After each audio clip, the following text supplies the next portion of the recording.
Welcome to Venture Step Podcast, where we discuss entrepreneurship, industry trends, and the occasional book review. Joining me today is Michael Daugherty, the CEO of Quill. Michael is an MIT grad and the former chief strategist officer at AngelList, where he had a front row seat on how one of the world's most successful companies operate, and how he's now building the next generation of production tools, turning messy meetings into crisp, actionable workflows.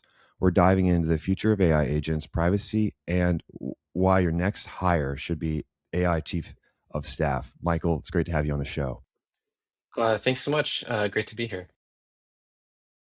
So today's agenda is going to be origin story of Quill, otherwise known as Quill or Quill meetings, and then talking about this chief of staff vision and how the product is positioned to deliver on that vision.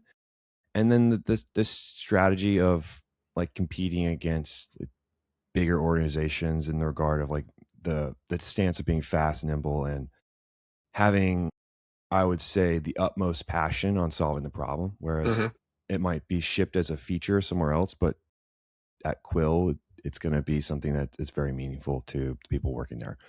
And then I think a little bit, not necessarily tech stack on the fact of like what tech you're using. It's more of, if we get into it at all, would be like, how do you think about like localized models versus a model, like a big LLM model in the cloud versus like, I think the stance was to take like a localized model approach. And then I think lastly, if we have time, diving in some of the insights that you've gotten from meetings and management at AngelList. Okay. All right. Yeah. So maybe I start with a quick intro to Quill and Yeah, what Quill perfect. is. So Quill is what we call a chief of AI staff, and the position of AI in that sentence is actually important because you could imagine AI chief of staff as well. And the difference to me is an AI chief of staff ultimately manages people. That's what a chief of staff does. But a chief of AI staff is ultimately going to manage the way we work in the future, which is many different AI agents, multiple projects going on at one time. And so where we've started is we've started by trying to understand you, the user, through the context of your conversations. If we think about how work will happen in the future, we're going to have smaller teams, each person responsible for many more different projects, more execution. But the most important part of the company is actually the human judgment. So people are going to potentially have more conversations where you're thinking high level, what's our strategy?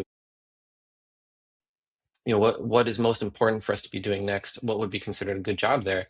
And then we need to farm that job out to a lot of a lot of AI and or tools, et cetera, and coordinate with other people. And all that coordination overhead can go down very, very close to zero eventually because AI can actually do this execution.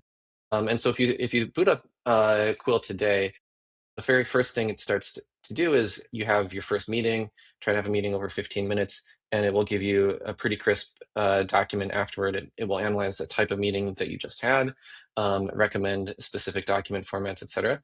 But you can start to connect other tools to it. And so I've connected things like my Linear, my Airtable, my Obsidian, my Notion, etc. And then as you have conversations, it knows that you also use the other tools and starts to learn who you interact with, who else is on your team, etc. And so it can come out afterward and either recommend to you. It sounds like you just discussed a bug with a customer. Let's go make a Linear ticket and let's assign it over to someone on your team. Eventually, you'll probably assign directly to an agent to start working on, or it might say, looks like you just had a coffee chat with another founder. Here are three people from your Airtable that you might want to introduce them to. And do you want me to go ahead and write an email? So it can recommend things like that, but also at any point, of course, you can ask it. And where it's going is it's becoming self-modifying. So it's going to start to learn over time what are the types of things that you say yes to that you want to do, what's the feedback you give it, and how does it learn that and become better at being your assistant in the future. It's really cool. Like, there's a lot to unpack there. I think one of the coolest things when what you showed me on the brief demo was it learns a lot about you and then can take actions on your behalf that reflect what you would priorly do, but also not only what you do prior, but make suggestions on what it thinks is the next action. And I thought it was really cool where I had the takeaways, the follow-ups, and the Hmm. different nuances of stuff that you're working on when you showed me like a brief overview of like your Quill. And I thought that was really cool. But like the fact that you could see a future to where not only is it orchestrating your, say, your day to day and your projects and helping you manage that, but also things that are in your personal life of meetings. Like that's another thing is like when you have a meeting with somebody and you can jot down some brief notes, and then from there it's like, okay, like these are the other people that you've interacted before. It might be good to do a warm intro to help them out, and like that kind of stuff is huge. And then another thing that you said that piqued my interest was eventually you'll get to the point where maybe a ticket gets submitted, or you meet with product and product has some kind of idea, it gets approved, and then there's built out a plan, and then from that plan it assigns to either engineers, or like in the future I guess they're going to be considered like AI engineers. But like I think about it where I'm using a platform pretty early, using it, a platform called Jules, and Jules is by Google. I don't know if you're familiar with that, but Yes, yeah, I've tried that. okay, yeah. So Jules, and I built some stuff with it, and it seems quite interesting. But I could see a future to where there's an AI agent that gets sent a task, and then it makes a copy of the repository, does its thing, does its tests, builds it, brings it back, and then there's some kind of approval process, either human or some kind of confidence threshold to where an agent approves it, like some kind of agent critiquer or reviewer, commit reviewer, and then that's committed back into the main branch. But you can think about that across a whole organization. Is just, yeah, it'd be crazy. So those sorts of those agents exist, and where they are today for the engineers, is like you can get it going pretty far on task. You have to specify the task in a lot of detail up front. You need to make sure it goes back and forth and understands what it's going to do. And what I've found works really well in our company is having knowing what everyone's expertise is. So everyone has deep judgment and experience in some area. Our designer has great taste. Right? And so her North Star includes the line like "say no to ugly," and a lot of stuff that AI is going to come up with is going to be ugly. And so but she knows what's interesting is she knows the vocabulary, and she's seen enough to like know what she likes. That when she works with an AI on design, it's much better than when I work with an AI on design. And conversely, when I work with an AI on engineering and system architecture, it'll come out better than she does. And so I think this is kind of where the role of humans comes into play. Is everyone has their unique judgment, their area of expertise. They're also pretty broad, and AI can help you become broad and understand like the goals of the company. But we're basically working with these agents, and she's making sure that the design is coming out really well and giving them feedback and training them on how to do better design. I'm working with them on making sure the system architecture and the underlying data model is designed correctly, et cetera, and continuing to iterate on that. And so, and in the future, like where Quill comes in is not that we have one AI manager that's managing the company and is like monitoring her and monitoring me, but actually, in order for us to be as effective as possible, we each have an AI assistant, right? So we've got our little chief of staff, and as we maybe the two humans, the most important people in the room actually meet and have a conversation. She says, "Oh, I think it should work like this," and I say, "Here's some other ideas about how something might work." We go back and forth, eventually kind of come to an agreement, and then we send it off to our agents, and then like I'll work with it on one side, she'll work with on the other side, and ultimately what comes out is interesting work. But it also like speeds up the number of things you're doing in parallel. And so these days, if I'm really in the zone on engineering, I probably have 5, 6 Claude Code agents going at the same time, and I think a lot of work is going that way. So it's like definitely multitasking. And so at this high level, you also need something to kind of keep track of everything that's going on and help you prep in the morning. Like, all right, I know what I'm going to do today. I'm pretty confident. I see my schedule. I've got little tips of like what I need to remember at different times. And then at the end of the day, or what do I need to like compress and think about for the next day? Because life is just going faster and faster. Agreed. I think that's perfect.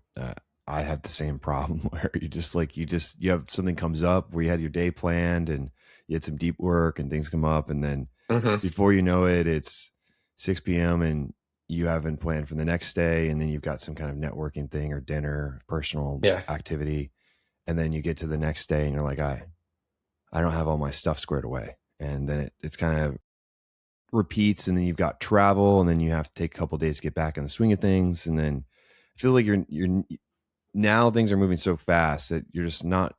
I feel like you're never in a good point of like, all right, I know exactly how the day is gonna be structured. At least like the idea of it, you have an idea, but it doesn't necessarily execute, because I think there's always a couple things that come up, like, oh, like maybe this thing is dragging, I've got to follow up, do a meeting. Whereas like I think a lot of the coordination of the planning can get taken off your plate, and it's more of like, okay, now I've got the time to do the deep work. um, the Do you call it the AI chief of staff or chief of staff Uh, AI? Chief of AI staff Chief is of how I AI think about staff. it. It's a little bit of an awkward phrase, and so maybe we won't push that so much externally, but it is how I think about it because I think Yeah. work is going that way, where you have a staff of AIs and you need to manage them.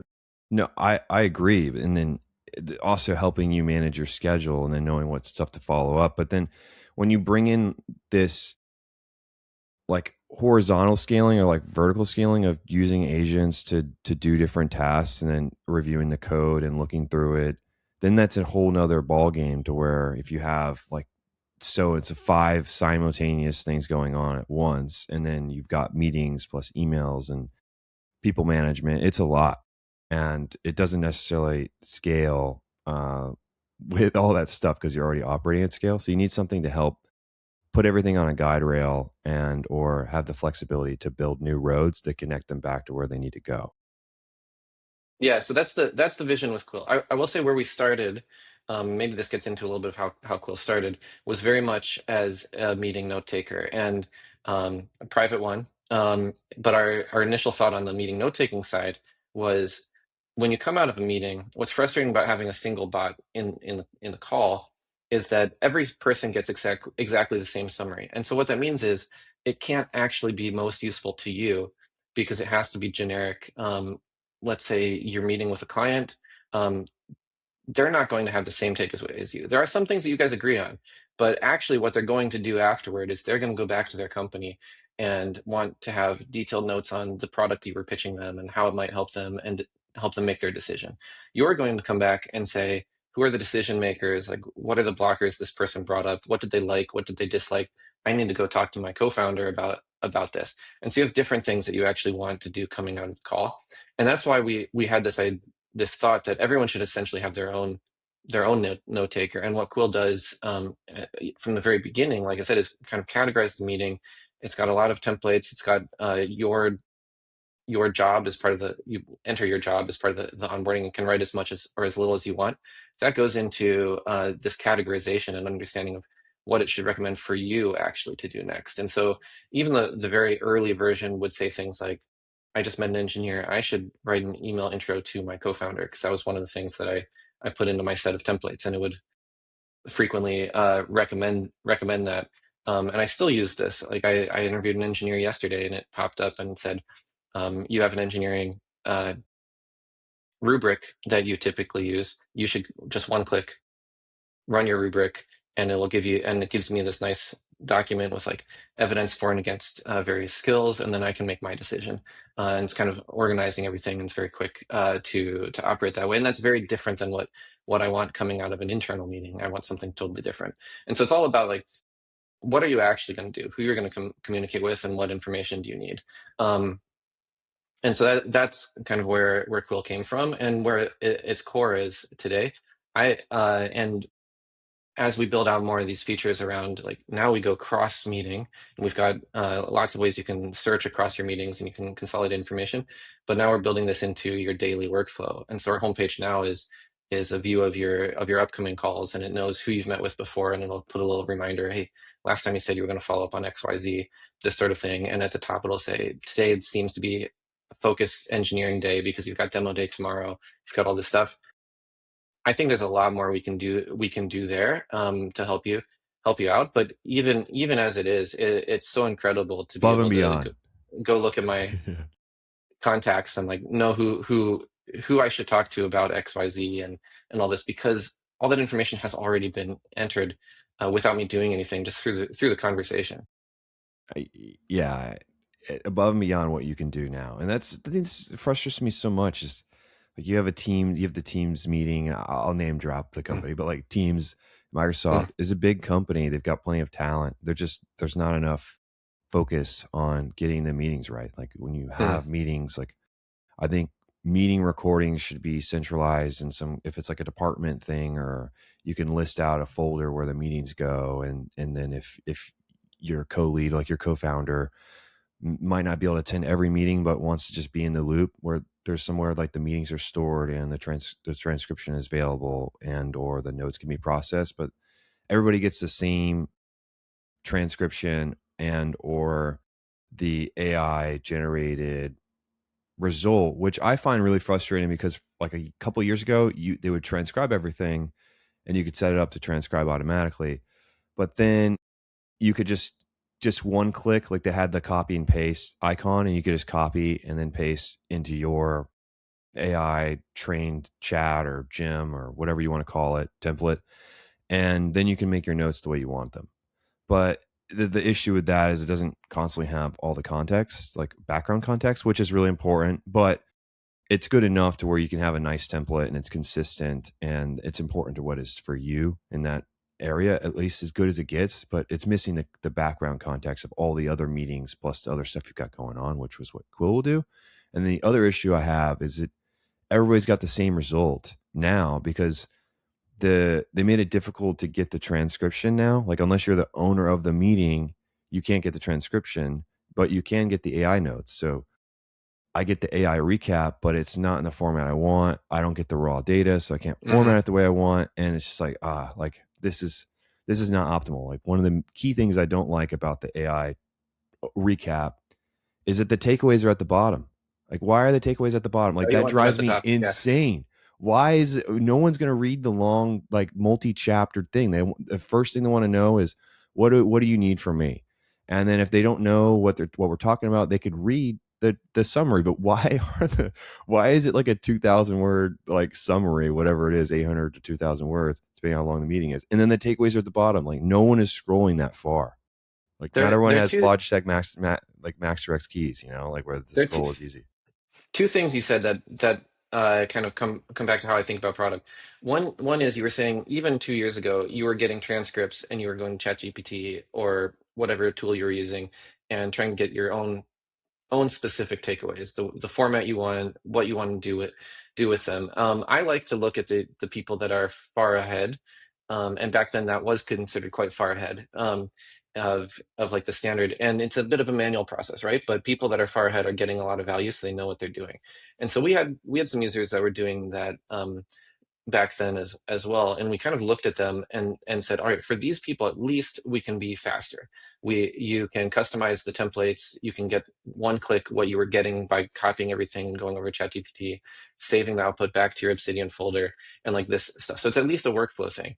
But what we can also do is we can take that same workflow, and by making it easy and making it a default, we can help another 80% of people that are not thinking about this every single day. They're trying to get their work done, and they're not like as advanced as you. But we can take the things that the people who are the most advanced and getting the most value out, and make them easy and automated to do, and help the rest of the user base, so that when you use it, it actually makes you feel more on top of things, more productive. Um, the second thing you mentioned was like pulling data out, and how it's gotten a little bit harder recently, actually. And I think this is sometimes, as large companies think about where the value of their data is, sometimes they think, great, I've got all these transcripts, this is actually super valuable, I can train my speech recognition model on this, maybe there's something we want to store it in the future, etc. But I think this data belongs to you guys. And I think that and so our philosophy is like, let's make this data as available as possible. It is stored locally. We also have a local MCP server you can turn on, which other local apps can connect to. So we have a lot of users who connect to this through Cloud Code, and pull in and use Cloud Code with their they're spending their $200 a month and getting Opus and all this stuff. It can now search through your Quill meetings. You can pull them in. You can create documents on like. Uh, Actually, I did this myself the other day because I was thinking through all our different user personas that we have using the app and thinking about how do we continue to improve our product management direction. And so I had the personas, I started brainstorming them. I used Cloud Code to pull in all my to recent conversations over the last 3 months with external parties and then see which of these parties map to the different personas. Did I get the set of personas correct or not? And it kind of created some documents for me. And then I pulled in emails as well and was like, okay, well, how about support emails? Are they properly distributed? Are there personas that I didn't recognize, and this was really helpful. And it was because as you can pull your own data into different places, you can just do a lot with it. And so some of our more advanced users are definitely out there, and they'll send us feedback on the MCP server, and they'll say like, oh, I really want an MCP function where I can import contacts and add notes to them from my other systems because I'm trying to build an automation here and centralize it in Quill. And then we'll say, great, actually, that's really interesting. Let's build that, first of all, for you guys, but then we can reuse that same function, put that into the agent we have in the product, so that even people that aren't as advanced, again, they can do it just in the product now. They can just ask, we call our assistant Quilliam. It's like William plus Quill. He's a little Yeah. hedgehog. Yeah. But you can just ask him. You can say, "Hey, I've connected my pipe drive, my CRM. I'm going to have a meeting with these people. I want you to find some of their background info from pipe drive and like annotate my contacts in Quill so that that information is available when I create notes." And it can go ahead and do that now. That's an example of something that came in from like those advanced users because we let them do whatever they want with their data. No, all that's huge, and I think one of the things I've heard is trending is the people that I have on the show is like the people that have I guess it's not an unknown secret, but I think it's more of like a do as I say more than as I do kind of thing, where people that have a direct relationship with their customers and are constantly getting feedback and then iterating on that feedback are the ones discovering new workflows and providing more value Hmm. than otherwise.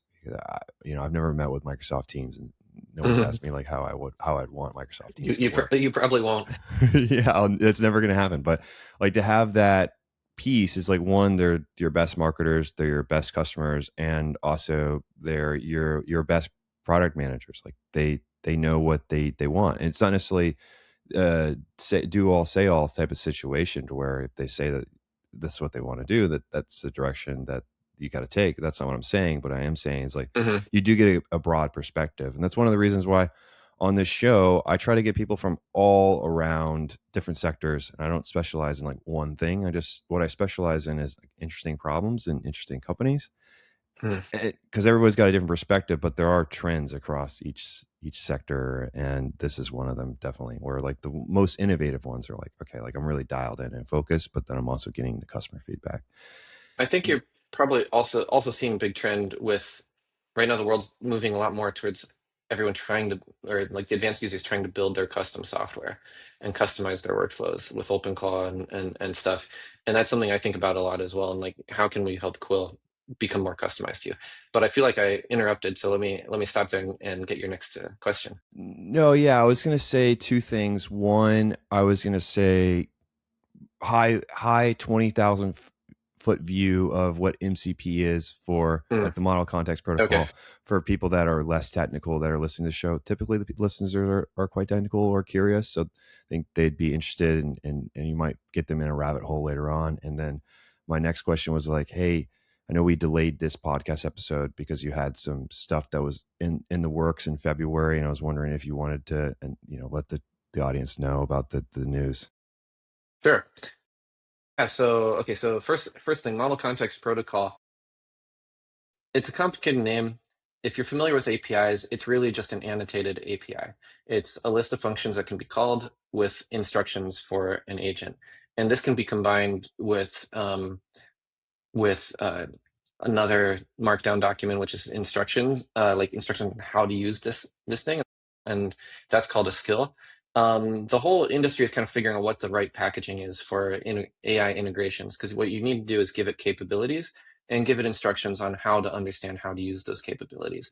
One of the more interesting things in Quill is that as you connect APIs to it, right now mostly supporting MCP protocol, um, Quill can what Quill does is it proactively explores your MCP that you've connected or your integration that you've connected to understand how you use it.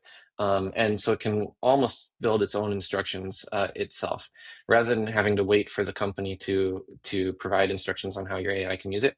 One of my favorite examples is this Airtable I mentioned, because Airtable has an API, but everybody, if you use Airtable, you know you can set it up any possible way you want. Same with Obsidian. You could have any sort of folder structure you might imagine in Obsidian. And so you might have an Airtable that is a personal CRM. You might also have an Airtable that's like a launch list or a to-do list for preparing for podcasts, or one that just like tracks your old electronics and like which closet they're in. You could be using Airtable for all sorts of different things. And so you connect Airtable, and typically you'd have to go tell your agent, oh, I just bought this new electronic, add it to this Airtable specifically. Instead, with Quill, because it pre-explores, it'll write itself internal notes for its own memory and say, oh, Michael uses this Airtable to track his electronics. Um, if he mentions electronics, think about what could be updated, think about what research you should do, think about what you might add to it. And so then if I say, I threw away my old 2019 laptop finally, just got rid of it. It might come out afterward and say, and the agent, where after the meeting, like I said, it gets categorized and we think about what to do. The agent might think, oh, this is a mention of electronics. I should check out the Airtable. There's one we might want to delete. Can I go recommend that as an action to Michael? And then that pops up. So I don't necessarily have to think about it or remember it. It just pops up and it's like, hey, do you want to update your Airtable? Because you mentioned you were going to throw away your old laptop. And I just Mhm. click yes, and it goes ahead. So high level MCP is just how to use a tool and what are the capabilities. And then the second question was kind of what were we building towards in February? And we've been talking about it this whole time really. Uh, Prior to February, were we had like hints of some of this capability, but we were very focused specifically just on meetings. And so a couple weeks ago, we released a completely rebuilt version of the app that rearranges a little bit of the focus and is trying to become, like I said, this chief of AI staff. And starting from the fact that if you have conversations, we now have users who've put in millions of words over thousands of hours of conversations on their local computer that provide the context so the agent can actually be really smart. So now if you get a Quill Pro plan, you get your agent, you get these smart integration suggestions, and you get a mini personal CRM that as you talk with other people, it kind of annotates things you know about them and updates their profiles so you can search them, and we're just adding more features. The big thing I'm thinking about right now is extensions. So automations and extensions. Because like I said, the trend is people are trying to build their own software, and software should be customizing to you. And so if we build a good extension framework for Quill, where you can teach it to do new things, teach it to every morning do research on the people I'm about to interview, or whatever it is that's important to you, like kind of tell it how to do this, tell it once or twice, and then you can write an extension to build that in as a function. So if we get the extension right, humans can build their own extensions. Then the great thing about AI is it can code. So then we Mhm. can we can build a loop where we can get our agent to take that and just talk to you and create its own extensions. And so this kind of where Quill is going is just more and more customized to what is your specific job and how do I help you get better at your job every day. That sounds like product improvement recursion, like where it's like the product user It, builds their extension, and then if there's like value in that extension for other users, it's like, okay, it's recognized that many users have built a similar extension. Let's just add that into our core product, and then it just constantly yeah, just keeps iterating. yeah. I mean, I do think about like with AI in the world, how do I how do I complete whole loops so that it can iterate? I don't know if you saw Karpathy's recent open source project. He has this mini researcher now. Uh, Yes, I did. I haven't read but it, but it's on my bookmark, and people are like, "This is crazy." Yeah, I'll tell you what it is. So basically, he's an AI researcher, and he typically comes up with experiments on how to tune his models, how to adjust weights or or architecture, whatever it might be. He's like, I've got this hypothesis. I need to run it. I update the hypothesis. I run a training run. I evaluate the results, and then that goes into his mind. And he thinks about what's the next hypothesis. What he did is he basically just completed the loop with AI. And as soon as you complete the loop, it can iterate on itself. And so he made the loop possible to go fast. His first thing was he said, all right, you have 5 minutes. Come up with a hypothesis, run an experiment, has to be done in 5 minutes, and then stop and evaluate. And then once you have and so it he had it broken down into steps, evaluate, come up with a hypothesis, etc. And then you can just run it overnight. And so if it's running every 5 minutes, you can get 100 iterations in a night. And even though it's not huge experiments, they're tiny little experiments. He said he wakes up the next morning and it's found, 20 out of 100 that improved things. And overall, his performance has improved by 10% overnight, and you didn't have to do anything. And that's because he completed the loop. If you have only a part of it, all you can do is kick it off. It can run an experiment, and then you have to evaluate it. Now you can't run it overnight. Now you can just do one at a time, and you've got a human there. As soon as you complete a loop with AI, it can start to self-improve. But you need to really guide it in terms of what's a quality output, and when does it break and stop, and ask humans for guidance.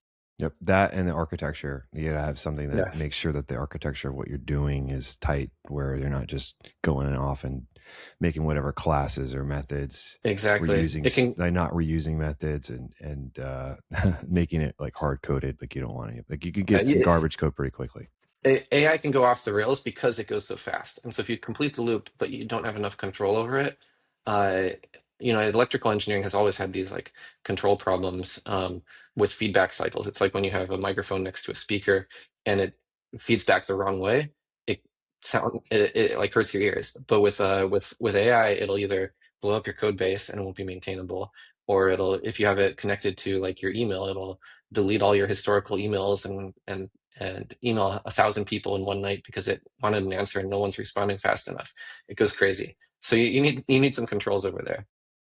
Yeah, do you see those crazy stories where like Cloud Code deleted my production database and all my snapshots, and so now it's gone. Like the last 2 years of my data is gone. Or I think I read something like AWS was out. They had an outage because they were using Claude or some kind of agentic coder, and it just to optimize the code base. Like it was like, oh Mm, well, I haven't verified the story, but it was like more of yeah. like a No, I tech saw a feed where headline today as well yeah, where it about was like something they like that. deleted a piece of the code. They were like, we need to refactor the code. And then like AI was like, the best way to do that is delete it and then rewrite it. And that Yeah. caused issues. Yeah, yeah. It's something as you said with AWS, every company is figuring out how to how much freedom to give AI in different domains. And it's further along in some domains than others, but it still doesn't have that human judgment about like what's the right thing to do, what's the right way to do it. It can execute if you give it guidelines, but it's very hard to say I'm gonna turn over my judgment to an AI because it doesn't really like have responsibility. You can't hold it responsible. You can't like withdraw I its can't pay believe you or something. did that, Quilliam. Yeah, That's it'll horrible. it'll say it'll say I'm sorry.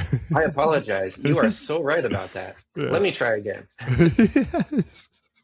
But like you can't blame your messed up slides or you missing a No. meeting on some AI agent. Like that's not going to fly in any Yeah. world and where there is responsibility. So no, I think those are great points, and I'm excited to read that paper.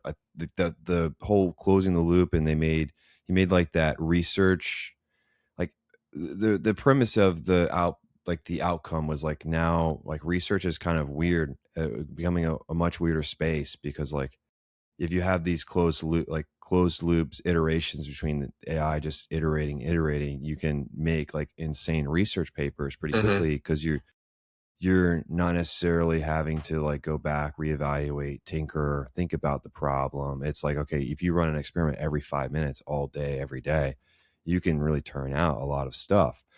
And I had a prior professor, his name's Dr. Knoll.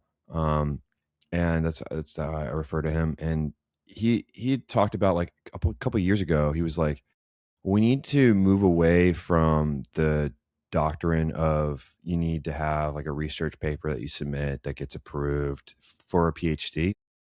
His push was like, let's do like advanced research for a PhD, and the evaluation of that as like a project or some kind of like crazy thing that they build versus, and that can be different in different domains, but it's really more relatable in like the technical domain versus like a paper that you worked on. I mean, it could be a project as well, but like I think he wants to get away from the notion of a research paper that you submit versus, and I'm dumbing it down. Like I get that there's a lot of work that goes into to getting approval to become a PhD, but he was like, let's move from that to a project because of the nature of AI and how it's going to be moving over these next couple of years. And like that project that you're talked about is like the exact reason was like why he felt that way. Mm. Yeah, I think there's also something around a couple of thoughts. One is of course the reproducibility crisis with papers. One of the nice things about if you ship some software, someone can go run it on their computer and prove that it does the same thing. And so it's a little harder to hide behind obfuscating data or something. But actually, the project idea is very interesting. I think people have to practice with new tools and new skills. I saw a founder yesterday who was starting to think about how to build a school for people in AI first world, and she was also talking a lot about project-based learning, like give people a challenge and get them to complete it, but they have to use different AI tools. The one of the great things about AI to me is that you can actually have AI teach you. It's like our first tool that can talk back to us, and so you do have to learn what it's good at, what's not good at, how to control it, as we talked about. But you can actually ask it to teach you and help you come up with things to learn. So, and you don't have to be afraid of asking too many questions. So like all of us should think about 5-year-olds, and they just keep saying why. If you don't understand, just ask another layer, and like make sure you're constantly judging if it's internally consistent or whatever. Like if you build that sense, you can use it a lot. Internally at Quill, I've built inside of Claude Code. I built an agent called Learn Quill, and that onboards our team members because what it will do is it will first stop and try to assess your level of experience as an engineer, as a your level of knowledge of how the Quill code base, etc., learns, and then it creates a curriculum and tracks this curriculum over time for you. So you can go back to it at any point and it will like teach you the next lesson. And it will do it interactively, find real examples in the code base or whatever. And so our designer is using that because she's now integrating more with Claude Code so that um, rather than her iterating a lot in Figma and Because now there's an setting stuff. MCP connection with Figma and Claude There, Code, right? Or they're working there on it, is, or there is. It's sometimes it's better to be in the tool that actually edits the code. Like I want us to both have the same source of truth that we work on, but it's a bit of a mind shift for a designer. And so like she's using it. It has a curriculum for her. I've written a decent amount of our code base, and I have it going because we've made some changes, and other engineers have made changes to parts of the code base that they own. And so I have mine going too, and I'll do a lesson once a day, and I'll be like, hey, do you understand this part of the code? Or do you understand this advanced usage of Cloud Code? And I'll say, actually, I'm not 100% clear, so let's do a lesson. And so that's also something we're starting to think about how to build into Quill, is to make the agent more proactive, so you don't get a standard onboarding experience of everybody has to click the same buttons and go through an onboarding experience. But over time, how does it pop up at the right moment in time and say, hey, I see you're a product manager. I see that you've been connecting to Linear a lot. Um, Here are a couple of new things you could try, or let me ask you a few questions, and kind of guide people through using Quill. That's not quite in there, but that's something we're definitely experimenting with because we found the internal Learn Quill agent is really good. This idea that software can like teach you how to use itself and make everybody an expert user.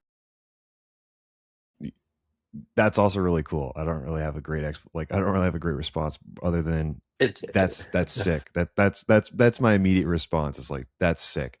I There's a couple of reasons why I think that's really cool. Like one, you as somebody who's like you're running the company, like you'd want people to feel at home faster, and one because of they're people too. So you don't want people to feel uncertain about what they're working on, or mhm. you want them to feel settled at their new position. Also, it's good to gel people quickly because then if you reduce the onboarding time, then that increases the productivity. And if people are out for some reason, they can have some kind of workflow to review the changes to code base if you guys are moving fast. Like there's a whole bunch of reasons why it's super cool and useful, like from a human side, from a productivity side, then to bring that into and then I think the last point was the reduction of tribal knowledge. I think that's probably one of the Mm. biggest issues, like in a code base where like things start growing, they're growing fast. Michael's the only one who knows how to do the learn code Claude AI thing that was built, and there's a couple other parts of the like 30% of the code base that like no one knows anything about, and that's a problem because then when say something happens to that engineer, they move on, they go start their own thing, you're happy for them. There's just such a massive gap, and it takes like a couple months for people to really wrap their head around the code base in that area or that project or whatever technical project it is. And it's such a waste of time. And I know there's AI helps with documentation, but documentation is different than understanding. It's like listening versus hearing. Like if you're listening, it's Yeah. intentional. You understand. You're stopping. You're thinking about it. Hearing is like one ear out the other, and so like this learn Quill agent that you built is more of a comprehension thing, not a documentation thing, which is way different. Creating the curriculum is really cool as well. Yeah, I mean, I do think actually for kids these days it's tough, but it's tough for all of us because if things are easy, humans naturally want to just go to the easy version. The easy version of vibe coding is saying yes to everything. You can edit everything, but as you mentioned before, it can get your code base out of like can go a bit crazy and then you don't understand it and suddenly now you're in somebody else's code base. I mean it's really yours but it's the AI that built it Mm, and you're trying to understand what it did and fix it and if you've ever started in a new company where you didn't build any of the code or you don't know how they do things, it's much harder to operate in that environment. And so naturally our inclination is going to tempt us to outsource decision making to AI as much as possible. And so this is where internally on our team, I'm trying to think about how do I make sure we all build that muscle of saying, yeah, it's harder sometimes to stop and try to learn some part of the code base that we don't really understand and like recognize we don't understand it. And that's a signal that it's okay to stop and try and dig in. How do we, versus accepting it and letting go because that's where you get like compounding issues. Um, as a young person starting a career, I think it's very tough because you have to know how to ramp yourself up to having good judgment and good and knowledge very quickly. But also, if you're getting a bunch of tasks assigned to you, it's very tempting to just like outsource everything to the AI. yep, 100%. And then I think your other point about using AI to like help you learn, I think there's either like a couple mindsets, like there's a growth mindset or like the doom mindset. Like you're like Mm, AI's gonna take over the world. I'm not gonna have a job. There's no point. I'll just quit my job and go sailing or whatever it may be, or live in the forest. And then there's the other asset, like mindset of, or the other side of the aisle is like, right, well, now we have all this knowledge in a centralized area, and there's issues with it sometimes, yes, but it gets it right enough of the time where you can ask questions and learn. And so if you're curious about anything, it's really just an aggregation of the internet and different things. I mean, there's more hmm. to it, but it's aggregating a lot of the internet knowledge, code base, books, research papers, internet blogs, whatever. And then it brings it to you. That's awesome. So you can ask whatever and get information consistently. Whereas before you might have to search for it, take a lot more time. But now you can ask questions and really dive in and understand. And if reading is not your thing, throw that into a notebook LM make a podcast. Hmm. Oh, you don't like podcasts? Okay, well now you can make videos. You can make like 10-minute videos of like what you're trying to learn. And like it's just insane like how quickly you can learn and ask questions. Like I'd recently done like the New York compliance exam for like my broker's exam for New York State. It's like a 450 question exam. It's a lot of information, blah blah blah. None of it all makes sense, but I threw all the legislation into Notebook LM, made some videos, made a podcast, a couple. It's interactive podcast. You ask questions, and then made a question set of like a couple hundred questions that I think would have been covered, and then went through and did multiple exams a day, and that's how I studied, and I was able to learn much faster than you would typically, because typically you need some kind of guidance. And so like you can make your own learning tracks pretty quickly, like minimal effort, which if I were to do that myself, that would take me forever to make that big question set. Like just doesn't even make sense Hmm. to even take on that challenge. So like just the way that you apply the technology is important, and the way you think about it and where it could help you is I think the difference maker in either like swimming and surfing the tide, or like bearing with it and just keep swimming, I guess. Yeah, I do stuff like that too because AI is pretty good at shifting domains. So for some of the more complex specs that I'm building these days, I have had it write blog posts with animated versions of animated prototypes that will slowly step through the algorithm and say, hey, this is changing, and then this changes, and then this gets called, and it like does animations. And that's actually I've only recently started doing that. It's pretty cool. Um, I'll write that down. yeah, That's interesting. I've yeah, never because done that you can before, and ask that's for the it to first do I've it. heard about that. You can ask it to do anything. So, however, if you've ever seen something that really caught your attention, and is and like you couldn't stop reading it or you couldn't stop listening to it and you felt you were learning a lot, like try that format with the AI. Oh, the other point I was going to bring up is I think you mentioned AI is kind of an amalgamation of the knowledge on the internet, right? It is always a little bit out of date. Um, Hmm. and so, then its strongest knowledge is what is most commonly known. And if we're talking about knowledge, like process wise, it's different, but knowledge base, it will know the things that people write about the most, the best. Um, what's interesting is I think always the frontier of knowledge is the most interesting. And that's kind of where startups always operate. And so you want to try to get to the frontier in something in your career.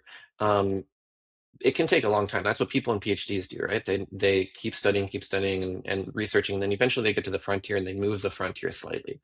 AI should help you get to the frontier faster, but you do have to realize it's not going to help you.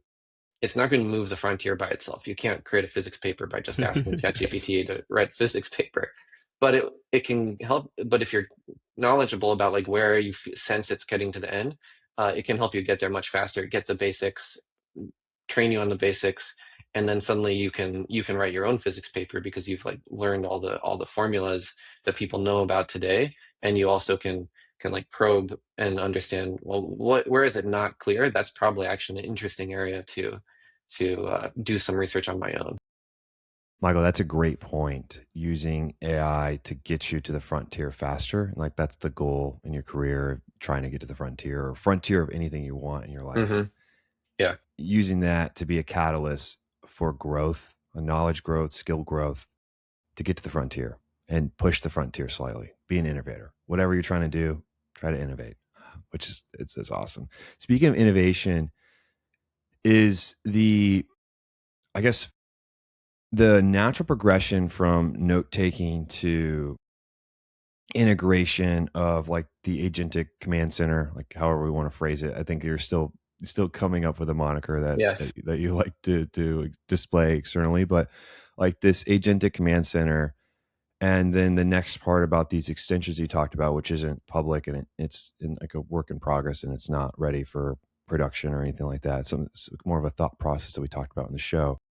This like natural progression of being the command center. How does this play in the mind of everyone at the company when you're competing against like Microsoft Teams or Google Meet? Whereas I know that there's different approaches that we talked about prior, where there isn't a like ghost person on the meeting. the models are local, they're not in the cloud, it's your data, and you're providing a different approach and different option. But just wondering the thought process and approach from the competition. Like when I say competition, it's really like they're Yeah, not no, necessarily I in the understand. same sphere of competition, but Yeah, they have a product similar, not necessarily similar, yeah. but they have a Right. meeting notes It's product. okay. I get it. Yeah. Yeah. So meeting notes, I think, can be to your question. Can meeting notes can be a feature of a larger product and can be shipped by a company. I think there are a few things you and I talked about. One is just going in depth in this in a specific area is itself a differentiator. If you just ship generic meeting notes as a feature of your company, you're going to ship it, you're going to move on to you'll like do your quarterly review, say I shipped this thing, and move on to the next product. And that's where you get basic meeting notes get sent to everybody the same way. Whereas if you are thinking about that, this is our core data model. This is this is truly like brand new data that people couldn't access even 5 years ago because you couldn't transcribe all this stuff and make it legible to a computer. What is unlocked by that? That's where you go down in depth and you say and you really think after meeting, what do I do? And it may or may not be as viral as like always send everybody an email and like get into every meeting on their calendar. But you think about things like, how do I use this outside of Zoom or Google Meets? Well, for that, you should probably be local. You should be recording so that you can have in-person conversations because those are very important too. So that you can have your calls on WhatsApp because sometimes that's where the brilliant ideas happen. And so to do that, you have to have a local app. It can't be a feature of Teams where the goal of the product manager is to get more people to use Teams because you have to kind of meet people where they are. You think about um, should we have the meeting note taker? What level should it sit at? Is it the company level, or is it each person has their own takeaways, their own actions they're going to do afterward, and then kind of keep going down that direction. I do think a lot of companies are are going towards this agentic space of like how do we help you do work. We're all coming at it from different directions. I think the meeting note taker direction is very interesting because the volume of knowledge that you get about a person by passively understanding what they're talking about is both so large and so comprehensive across personal conversations, things you wouldn't ever necessarily write in email because you start the conversation, you're like, how are the kids and all this stuff. But that actually informs your worldview, and so it should actually know you better and can infer a lot of the other information. And help structure that. It also makes it super sensitive, so that also informs the decision of, well, we think people, if they are really going to have conversations with all sorts of different people in their lives, do we want to centralize that and make it a risk that it gets hacked or whatever? And do we want to build our value on like storing people's private information? Probably not. People will actually want to use it more if they know that they have control over the data, and the product gets better if they use it more. So therefore, we should give them control over it, and we should keep it on their computer, and then they can put more information into it, and it should understand them better over time. So I think when thinking about like large companies, um, they're they're often thinking much more incrementally, and and the startup needs to be thinking, is life going to be lived 5 years from now, and what products are going to be important in that space, and like how do we build them now? And so it's a little bit different, and also means you can focus in an area and just go deeper and deeper than a large company would. Well said. I think one of the points that you talked about was there might be two theories of thought. Is one is to iterate and make sure that the user uses the platform. And there's two ways to get that. There's two levers. There's one to make it hard to get the data out. And there's the other process of, okay, we'll make it really easy. You could choose however you want, which makes people, it's like the whole concept of Obsidian, like why Obsidian is so cool. Like if you wanted to get rid of Obsidian and you wanted to go somewhere else, you can export all of your docs and then drop them somewhere else. Like they're just markdown Mhm. files. You can put them anywhere.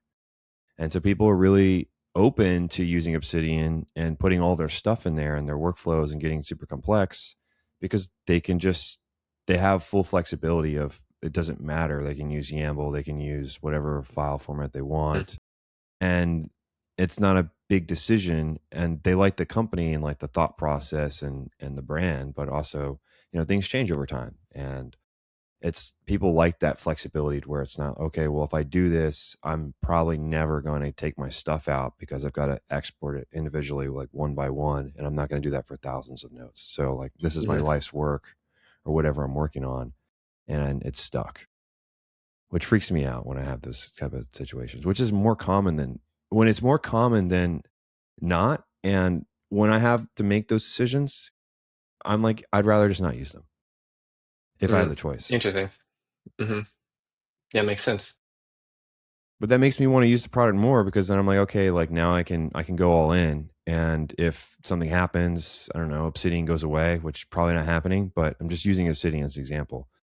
Then it's fine. I could just drag, drop, put it elsewhere. Or if I need some kind of capability that's not going to be around, there's extensions that people build that are open source. So like, there's this whole thing, that ecosystem that allows you to utilize the product and then iterate on it, either by a user or individual contributor, which I It's like. a it's definitely very different than building a pure SaaS company. In some ways harder. You have to work on many different computers and configurations and everything. Um, but um, but it does actually feel nice that like if something goes wrong with our servers, the app can still continue to work. People can point it to their local LMs. They can use it offline. Uh, whatever it might be, or if they need to, they can get the data out of the local file system and extract it and put it somewhere else. Do you have plans? I mean, it might be a loaded question, but do you have plans to offer some kind of like cloud storage for your customers if they want it, like as like a free So integration? Not uh, free, but like an yes, integration that you yeah, could yeah. pay for instead of storing it Um, locally. yeah. So actually, we have this. What we do is we do end-to-end encrypted syncing. So if you have two computers, um, your data on one can go to the other. We're actually rebuilding this because the UI is difficult. People, I'm not going to name names because it has happened to a lot of people, but people will come to us and they'll say, "I love that it's super local, that you guys don't have any access." And then a week later, I threw away the old computer. Can I get all my meetings back? And we said, it was local. We didn't have access to it. And so we did build this syncing system, but people have to remember to take their private key and take it to the next computer.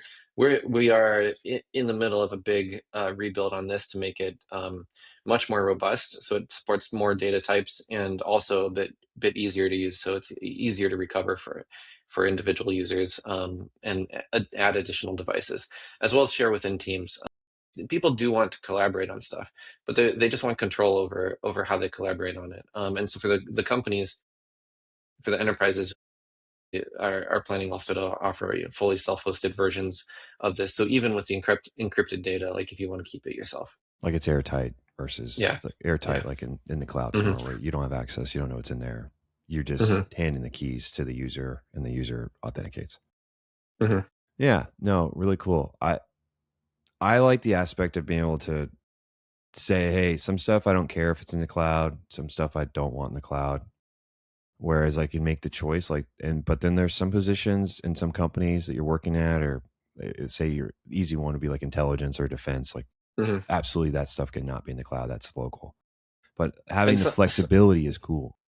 yeah, and some of the companies need to absolutely know which AI models are interpreting their data, because they've got particular regulatory requirements on their industry, and so being able to give them control over which LLM they use, where the transcription happens, even to the point of running everything totally locally, uh, lets them feel confident that they have control over it. That word is actually in some ways more important than local. Is just control. Like you get to decide.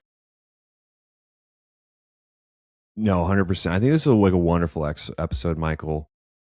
I thought it was quite intriguing, all the stuff that you guys are working on and going really deep into probably one of the biggest time sinks that people feel consistently. Like everyone has the complaint is like, oh man, like the meetings, the meeting notes, like Yeah, yeah, coordinating, yeah. follow up, like it's just such a pain in the butt. I wish that there was a better way of doing this. And there's been attempts, but the attempts are typically lackluster. So I think this is really exciting. And then wondering if people feel that same excitement, how would they get in contact with you Uh, or Quill? so quillmeetings.com. Go there. You can also email at quillmeetings.com as me. Support at quillmeetings.com will probably get you a faster response. But yeah, you can email us. You can go to quillmeetings.com and download and try the app. And I'd be happy if you do. I'm very excited to get to hear about how people use it every day. I'll do that. I'll probably put your support email as like Okay. maybe your LinkedIn or something instead of Yeah, your yeah. email. LinkedIn is good too. Yeah, yeah. But yeah, man, it was a great episode. Really appreciate it. It was quite interesting, as I said before, and it is the closing of the show. It is wherever you are in this world. Good evening, good afternoon, good morning. Thank you for listening, and thanks listening next week. All right. Goodbye. Thank you very much.